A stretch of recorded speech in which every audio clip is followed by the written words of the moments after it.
Familja Jusufi nga Tetova po përjeton ditët më të vështira të jetës së tyre. Krahas krizës së thellë ekonomike, gruaja Naza Jusufi po përballet me disa smundje të rënda. Ajo është gati se e palëvizshme, ndërsa burri i saj nuk ka para të mjaftueshme për shpenzimet nëpër mjek. Ata nuk kanë fëmijë për t'u ndihmuar, andaj dhe luten që kush ka mundësi të ja lehtësojë gjendjen kësaj familje me aq sa kanë mundësi. Mirë më shumë. Va që katën, shkoj ja marrë të shtëpia ja pubi.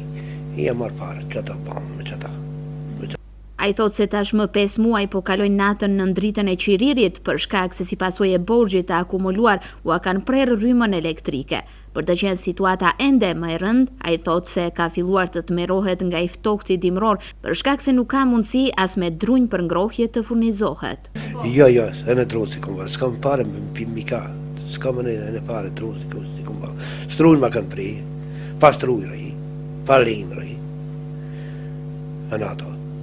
Gruën kër e kishën qëtër ishte, sta jasë mu, shkoj 7 ditë për në 7 ditë, një lokal dhe e bëjmë të ditë, dhe qësëm një rogë, dhe e pagujme në strunë.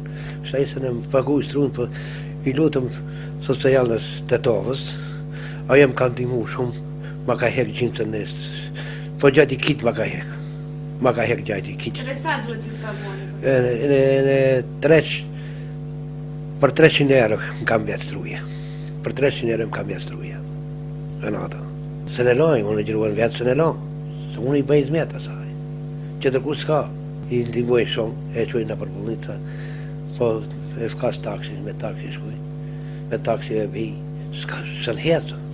Sën hetën hiqë. Të gjithë ata që kanë mundësi për t'i ndihmuar kësaj familjeje me shumë nevoja mund ta kontaktojnë direkt nevojtarin Izet Jusufi dhe t'ia zgjatin dorën për t'i kapërcyer sadopak këto vështirësi me të cilat po përballet.